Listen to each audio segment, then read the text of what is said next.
পয়গম্বর মুহাম্মদ রাসূলুল্লাহ সাল্লাল্লাহু আলাইহি ওয়াসাল্লাম বলেছেন, তালাবুল হালালি ওয়াজিবুন আলা কুল্লি মুসলিম, প্রত্যেক মুসলমানের উপর ওয়াজিব হচ্ছে যে হালাল রুজি রোজগার করা। কার কথা? বিশ্বনবী মুহাম্মদ রাসূলুল্লাহ সাল্লাল্লাহু আলাইহি ওয়াসাল্লাম। কোন রুজি? হালাল রুজি। কোন রুজি?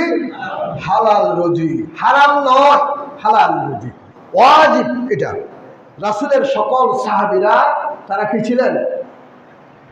শ্রমিক ছিলেন, তারা কি করতেন? নিজেরা পরিশ্রম করতেন। আপনারা জানেন না, সিদ্দিক আকবর রাদিয়াল্লাহু তাআলা আনহু খলিফাতুল মুসলিমিন হওয়ার পরেও তিনি কি ছিলেন? ব্যবসায়ী ছিলেন। সকল সাহাবায়ে কেরামরা কি করতেন? নিজ নিজ পেশায় তারা কি ছিলেন?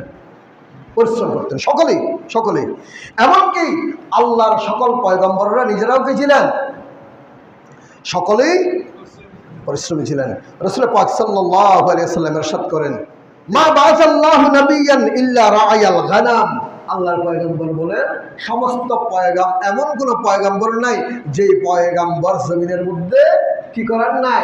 গানাম মানে ছাগল, যিনি কি করেন নাই? ছাগল চরান নাই। একজন আল্লাহর রাসূলের সাহাবী তিনি জিজ্ঞেস করলেন, ফাকালা আসহাবুহু, আল্লাহর রাসূলের একজন সাহাবী জিজ্ঞেস করলেন, ওয়া আনতা ইয়া রাসূলুল্লাহ, আপনিও? ফাকালা নবী সাল্লাল্লাহু আলাইহি ওয়াসাল্লাম, আল্লাহর পয়গম্বর ইরশাদ করলেন, নাম, ও আমার সাহাবী, আমিও। তার মানে আমিও কি করেছি? কুনতু আরআহা আলা কারারিতা লিআহলি মক্কা, আমি কিছু অর্থের বিনিময়ে মক্কার মানুষদের আমি কি করেছি? ছাগল চড়িয়েছি। সুবহানাল্লাহ। তাহলে শ্রম দেওয়ার মধ্যে কোনো কি আপনার কি বলো যে অমর্যাদা, অসম্মান আছে নাকি?